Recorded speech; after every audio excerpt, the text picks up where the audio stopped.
While nasa biyahe tayo kanina pa uwi mga buddy, iniisip ko kung ano kayang ulam ko ngayon. Iniisip ko kung magsabaw kaya ako ng tuwalya ng baka, tapos lagyan ko ng tom yum soup. Kaya pagkababa ko sa bus kanina mga buddy, dumaan ako sa supermarket saka bumili ako ng tuwalya ng baka. Alas 10 na pala to ng gabi mga buddy kasi yung duty ko ngayon 12 hours kasi naka-off yung kasama ko sa trabaho. Kaya pagdating ko sa bahay, hinanda ko na kagad, hinasa ko na kagad yung kutsilyo ko, tapos nilabas ko na yung binili kong tuwalya ng baka at saka to yung tom yum paste, saka hinugasan ko na rin. Para mabilis lumambot yung karne baka natin mga buddy, ilagay natin to sa pressure cooker. Mag-ingat lang tayo mga buddy kasi delikado ang pressure cooker pag hindi natin magamit ng maayos mga buddy. Pagkatapos kong hiwain yung tuwalya ng baka mga buddy, nilagay ko na kaagad sa pressure cooker. Dito na ako kumuha ng tubig sa gripo mga buddy, total malinis naman to at saka pampalambot lang, hindi naman to pampasabaw. Pagkatapos yan ay ni-slice ko na yung kamatis, tanglad at luya. Ito lang yung ihahalo natin, wala na sibuyas o ano-ano pa. Kasi ang sabaw na gagamitin natin ay tom yum soup, kaya walang ibang rekado kundi tanglad lang, luya at saka kamatis.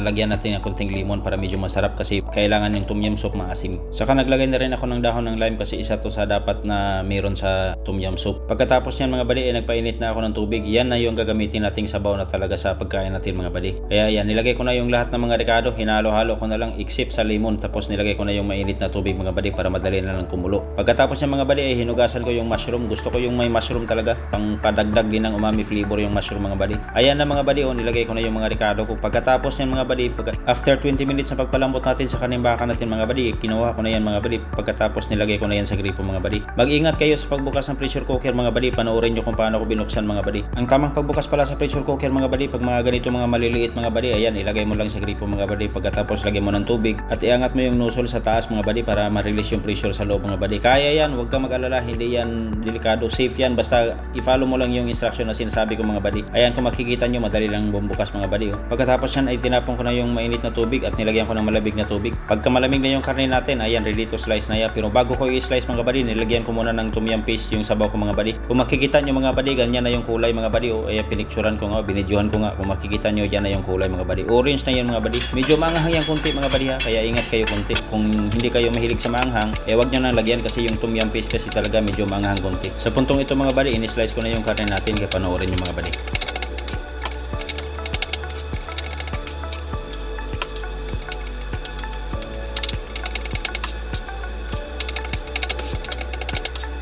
After kong in-slice yung karne, nilabas ko na yung pampalasa natin, yung sugar, vitsin, yung asin, at saka yung paminta. Yun lang yung gagamitin natin sa pampalasa natin yan mga buddy. Kung nakikita nyo, ayan, dalawang palang sugar, dalawang palang vitsin, dalawang palang asin, at saka isang balding paminta. Optional yun tong vitsin mga buddy ha, depende lang sa inyo kung maglagay kayo. Pero ako talaga, naglalagay talaga ako ng vitsin kasi iba talaga yung pampalasa ko basta may vitsin mga buddy. While naghintay akong kumulo yung sabaw mga buddy, ayan, hinugasan ko na rin yung mga ginamit ko kanina mga buddy. After 5 minutes mga buddy, kumulo na yan mga buddy, saka nilagay ko na yung baka natin mga buddy, yung tuwalya ng baka mga buddy. Kung makikita nyo, yan na yung kulay ng sabaw natin mga buddy. Tom yum soup na ang hinalo ko ay baka, hindi seafood. Kasi ang original na tom yum soup kasi mga buddy, seafood ang gamit eh. Dati nagluluto din ako ng tom yum soup na seafood ang gamit. Pero na-discover ko to mga buddy, masarap talaga ihalo sa kahit anong karne basta ganitong klaseng sabaw. Kaya okay na yan mga buddy, luto na yan mga buddy. Kaya ihanda na natin yung mga bahaw natin dyan mga buddy. Ayan, ganito na yung final result natin mga buddy. Subukan nyo ang ganitong luto mga buddy, masarap to mga buddy. Lalo na sa tag-ulan dyan sa Pilipinas. Kaya ayan, sabay-sabay tayong maghihigop ng sabaw natin mga buddy.